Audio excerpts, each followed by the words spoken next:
Hi students, good morning. Today my topic is Doppler effect, redshift, blueshift. అయితే మనకి already మనం wave మోషన్లో నేర్చుకున్నాం డాప్లర్ ఎఫెక్ట్ అంటే ఏంటి అని. అయితే మనం ఇక్కడ చెప్పుకునేది ఏంటంటే Doppler effect in light. Next what is red shift, what is blue shift. అయితే ఫస్ట్ మనం డాప్లర్ ఎఫెక్ట్ అంటే ఏంటో చెప్పుకుందాం. డాప్లర్ ఎఫెక్ట్ అంటే ఏంటంటే the apparent change in frequency or wavelength of light due to relative motion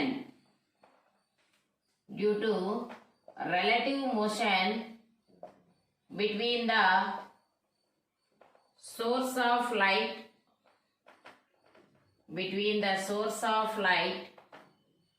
and observer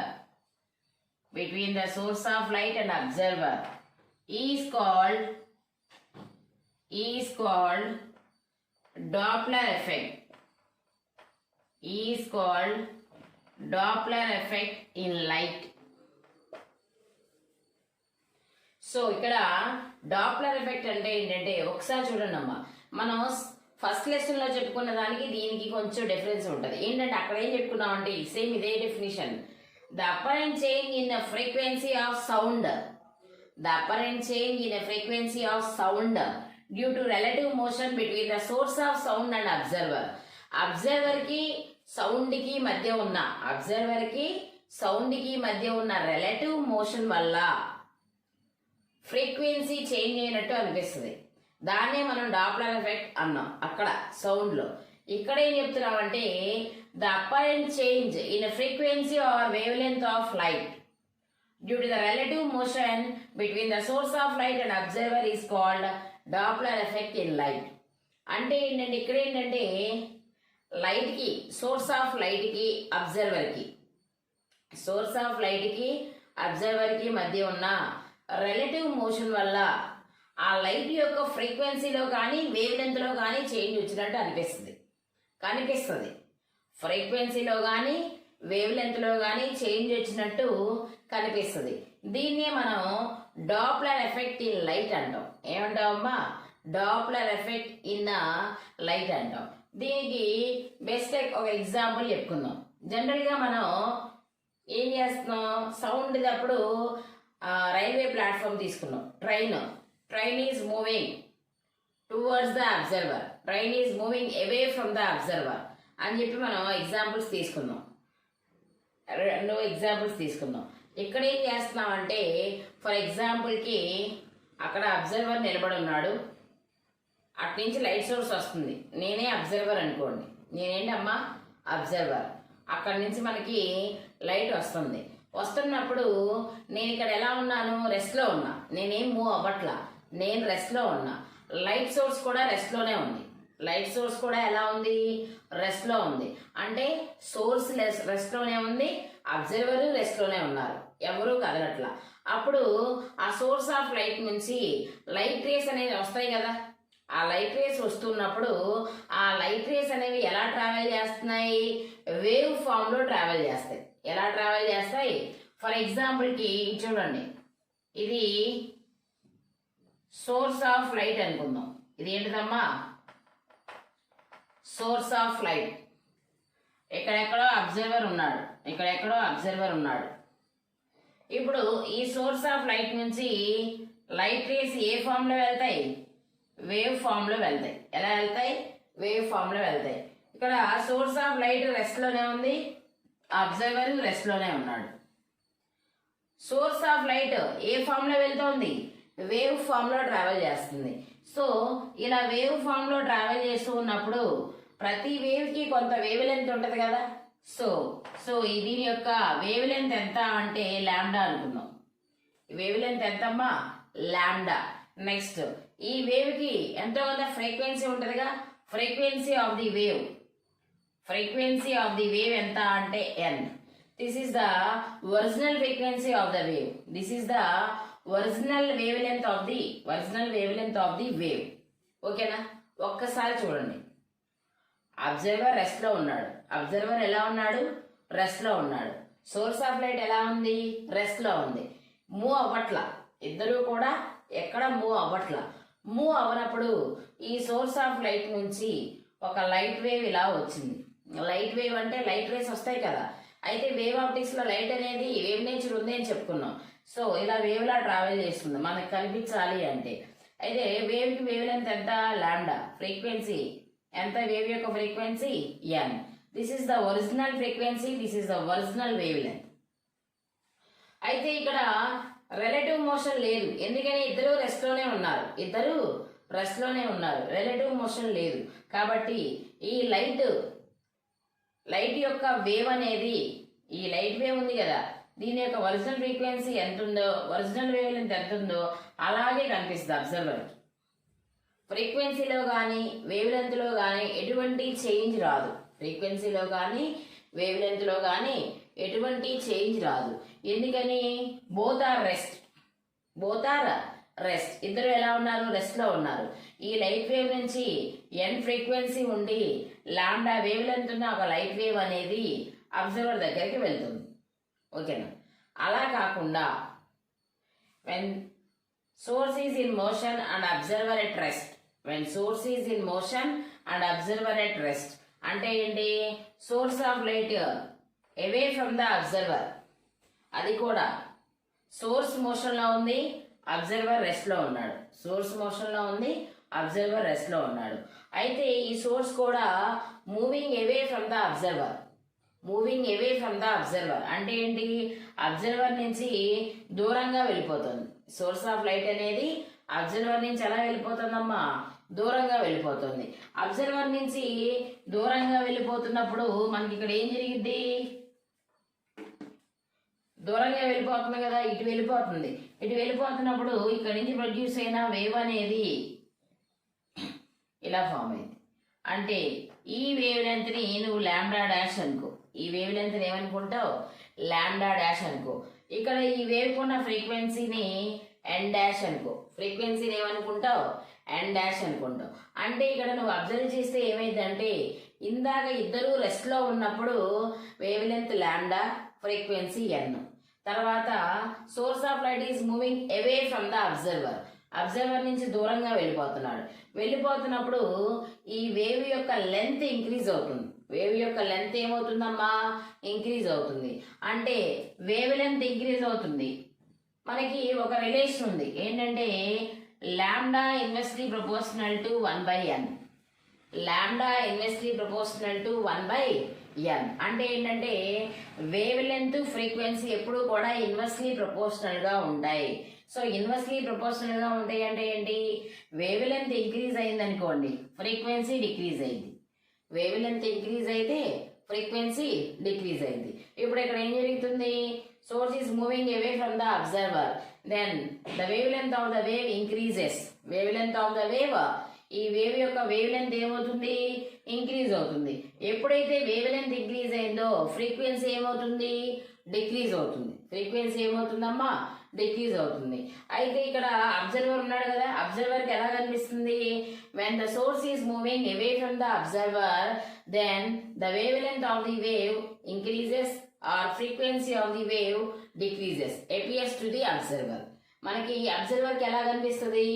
wave length increase అయినట్టు, frequency decrease అయినట్టు కనిపిస్తుంది. ఎప్పుడు? when the source is moving away from the observer. అంటే ఏంటి? మనకి ఇది lambda dash is greater than lambda. ఎందుకని? ఇందాక ఇద్దరు రెస్ట్ లో ఉన్నప్పుడు wave length of the wave ఎంత? లాంబ్డా. ఇప్పుడు మనకి సోర్స్ మూవ్ అవుతూ ఉన్నప్పుడు ఎంత? Lambda dash. అంటే ఇక్కడ వేవ్ లెంత్ ఇంక్రీజ్ అయిందిగా. సో ఒరిజినల్ వేవ్ లెంత్ కంటే ఈ వేవ్ లెంత్ అనేది ఇంక్రీజ్ అయినట్టు కనిపిస్తుంది కదా.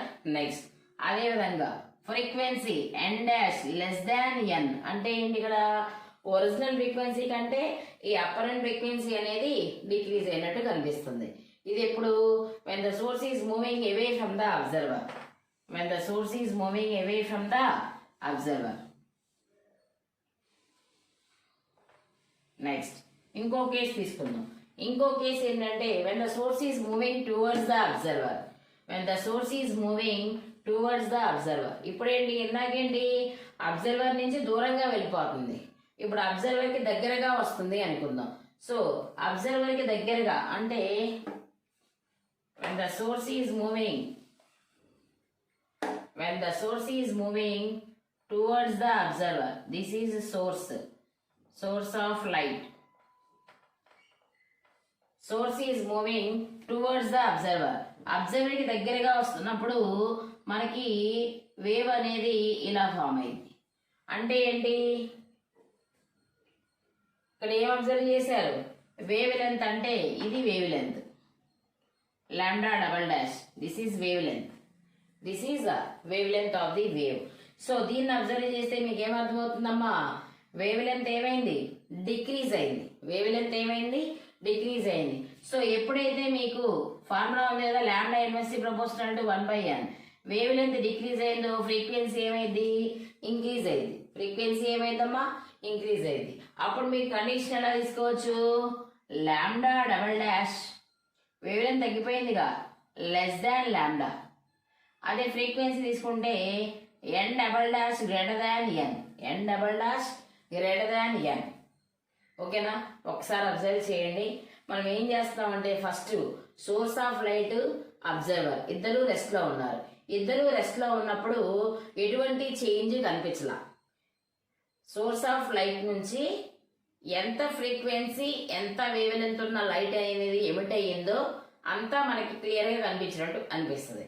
అది ఎప్పుడైతే when the source is moving away from the observer or when the source is moving towards the observer, observer rest లోనే ఉన్నాడు, సోర్స్ ఏం చేస్తుంది, ఒకసారి దూరంగా వెళ్ళిపోతుంది, ఒకసారి దగ్గరగా వస్తుంది. అలా ఉన్నప్పుడు మనం ఇక్కడ కొన్ని చేంజెస్ చూసాం. When the source is moving away from the observer, then the wavelength of the wave increases. Wave యొక్క వేవ్ లెంత్ ఇంక్రీజ్ అయింది, ఫ్రీక్వెన్సీ డిక్రీజ్ అయింది. అదే when the source is moving towards the observer, observer కి దగ్గరగా తీసుకుంటే ఏమైంది, wave length decrease అయింది, frequency increase అయింది. ఇలా అబ్జర్వర్ కి కనిపిస్తుంది. ఈ ఎఫెక్ట్ ని ఇదంతా కూడా డాప్లర్ అనే సైంటిస్ట్ అబ్జర్వ్ చేశారు. అందుకని దీన్ని డాప్లర్ ఎఫెక్ట్ ఇన్ లైట్ అన్నాం. Doppler effect in light. ఇప్పుడు మీకు డెఫినేషన్ అర్థమైంది. The apparent change in frequency or wave length of light due to the relative motion between the source of light and observer is called Doppler effect in light. So ఇలా అయినా రాయొచ్చు. ఇంకో definition ఉంది ఏంటంటే, when the distance between the source of light and observer are decreasing or increasing.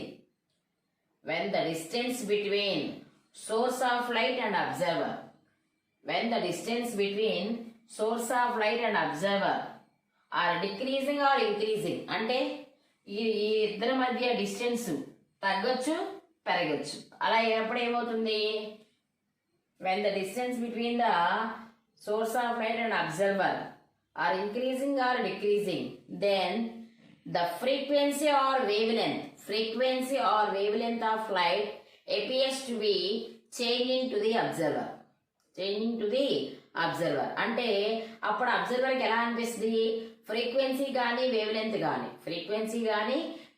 కానీ change అయినట్టు కనిపిస్తుంది. ఈ ఎఫెక్ట్ ని మనం డాప్లర్ ఎఫెక్ట్ ఇన్ లైట్ అంటాం. ఏమంటామమ్మా, Doppler effect in light. So another definition ఏంటంటే, when the distance between a source of light and observer are increasing or decreasing, then the frequency or wavelength of light appears to be changing to the observer. This apparent frequency or wavelength or changing is called Doppler effect in light. దీన్నే మనం Doppler effect in light అంటాం అనమాట. అయితే మనకి red shift, blue shift అంటే ఏంటి, అంటే ఏంటంటే మనం కొన్ని స్పెక్ట్రమ్స్ తీసుకున్నప్పుడు, ఎలక్ట్రోమాగ్నెటిక్ స్పెక్ట్రమ్స్ తీసుకున్నప్పుడు మనకి ఏం జరిగిద్దంటే, ఒకసారి చూడండి. ఫస్ట్ మనం రెడ్ షిఫ్ట్ గురించి మాట్లాడదాం. రెడ్ షిఫ్ట్ ఏంటంటేనమ్మా, when the distance between the source of light and observer are increasing, when the distance between the source of light and observer are increasing, ఇది సోర్స్ ఆఫ్ లైట్, ఇది observer. వీరిద్దరి మధ్య distance ఏమైంది? Increase అయింది. Increase అయిందంటే source of light is moving away from the observer. Source of light is moving away from the observer. ఎప్పుడైతే increase అయిందో then wave length increases, then wavelength of light increases and frequency of light decreases. Wavelength of light increases or frequency of light decreases. అర్థమైందా? ఇది source, ఇదేంటమ్మా source, ఇదేంటి observer. మనకి ఒకటి గుర్తుపెట్టుకోండి, red shift ఎప్పుడు form అయింది? రెడ్ షిఫ్ట్ ఎప్పుడు form అయింది? Source of light is moving away from the observer. ఆ కేసులో మాత్రమే నీకు రెడ్ షిఫ్ట్ ఫామ్ అయింది. So source is moving away from the observer అంటే సోర్స్ ఆఫ్ లైట్ ఇటు వెళ్ళిపోవాలి. అంటే ఇటు వెళ్ళిపోతుందంటే ఇద్దరి మధ్య డిస్టెన్స్ ఇంక్రీజ్ అవ్వాలా డిక్రీజ్ అవ్వాలా? ఇంక్రీజ్ అవ్వాలి. ఎందుకని? సోర్స్ ఇటు వెళ్ళిపోతుంది కదా. సో డెఫినేషన్ ఎలా చెప్పుకోవాలి? When the source of light, when the distance between source of light and observer are increasing, then wavelength of light increasing or frequency of light decreasing. Wavelength of light increasing or frequency of light decreasing. Decreasing appears to the observer. అప్పుడు ఏమవుతుందంటే మనకి ఇక్కడ అలా ఎప్పుడైతే జరిగిందో మనకి spectral lines అనేది స్పెక్ట్రంలో ఉన్న ఏదైనా ఒక ఎలక్ట్రోమాగ్నెటిక్ స్పెక్ట్రమ్ తీసుకున్నప్పుడు ఆ ఎలక్ట్రోమాగ్నెటిక్ స్పెక్ట్రంలో నెంబర్ ఆఫ్ స్పెక్ట్రల్ లైన్స్ ఉంటాయి కదా. ఆ నెంబర్ ఆఫ్ స్పెక్ట్రల్ లైన్స్ అంటే 7 కలర్స్ స్పెక్ట్రమ్ ఫామ్ అయింది. నీకు 7 కలర్స్ స్పెక్ట్రమ్, వైట్ లైట్ లో 7 కలర్స్ స్పెక్ట్రమ్ ఉంటుంది. ఆ స్పెక్ట్రమ్ ఫామ్ అయినప్పుడు మనకి ఎప్పుడైతే ఇక్కడ మనకి wave source is moving away from the observer అయిందో వేవ్ లెంత్ ఇంక్రీజ్ అవుతుంది, ఫ్రీక్వెన్సీ డిక్రీజ్ అవుతుంది. అప్పుడు ఆ స్పెక్ట్రల్ లైన్ అనేది ఎలక్ట్రోమాగ్నెటిక్ స్పెక్ట్రంలో ఉన్న స్పెక్ట్రల్ లైన్ అనేది రెడ్ ఎండ్ వైపుకి వెళ్తుంది. రెడ్ కలర్ ఎటువైపు ఉందో అటువైపుకి వెళ్ళిపోతుంది. అప్పుడు దాన్ని రెడ్ షిఫ్ట్ అంటాం. ఏమంటామమ్మా? రెడ్ షిఫ్ట్ అంటాం. టోటల్గా మనం రెడ్ షిఫ్ట్ డెఫినేషన్ ఏం చెప్పాలి? రెడ్ షిఫ్ట్ డెఫినేషన్ ఏం చెప్పాలి? When the distance between source of light and the distance between the source of light and observer are increasing then the wavelength of light appears to be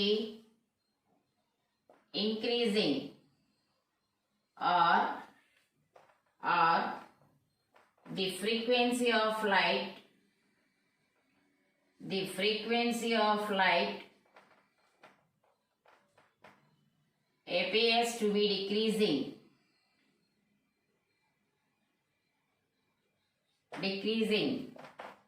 to the observer. Then the spectral line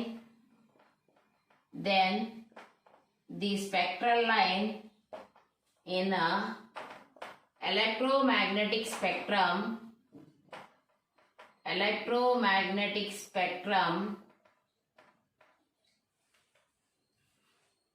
shifted, displaced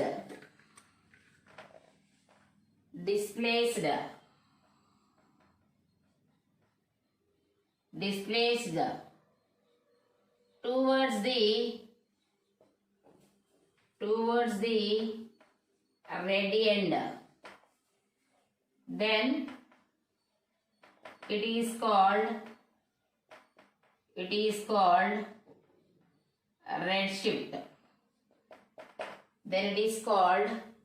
red shift. ఒకసారి చూడండమ్మా, red shift అంటే ఏంటి? When the distance between the source of light and observer are increasing, observer కి source of light కి మధ్య distance increase అయింది. Distance increase అవడం అంటే source of light is moving away from the observer. Observer నుంచి source of light దూరంగా వెళ్ళిపోతుంది. ఎప్పుడైతే డిస్టెన్స్ పెరిగిందో వేవ్ లెంత్ ఏమవ్వాలి, ఇంక్రీజ్ అవ్వాలి. Then the wave length of light appears to be increasing. Wave length increase అయినట్టు కనిపిస్తుంది. Are the frequency of light appears to B decreasing. అదే ఫ్రీక్వెన్సీ అయితే తగ్గినట్టు కనిపిస్తుంది. ఎవరికి, అబ్జర్వర్ కి. అలా జరిగినప్పుడు ఎలక్ట్రోమాగ్నెటిక్ స్పెక్ట్రమ్ లో ఉన్న స్పెక్ట్రల్ లైన్ అనేది displaced towards the red end. Red end వైపుకి డిస్ప్లేస్ అవుతుంది. అప్పుడు దాన్నే మనం ఏమంటాం, రెడ్ షిఫ్ట్ అంటాం. ఏమంటాం అమ్మా, రెడ్ షిఫ్ట్. అప్పుడు మనకి ఇక్కడ కండిషన్ ఏంటి, వేవ్ లెంత్ ఇంక్రీజ్ అవుతుంది కాబట్టి ఏం చెప్తాం, lambda dash. Wave length increase అయిందిగా, lambda dash greater than lambda. అంటే apparent wavelength greater than actual wavelength. Next అదే ఫ్రీక్వెన్సీ తీసుకుంటే N dash less than N. అంటే apparent frequency is less than actual frequency. ఇది red shift అన్నమాట. ఏంటిదమ్మా, red shift.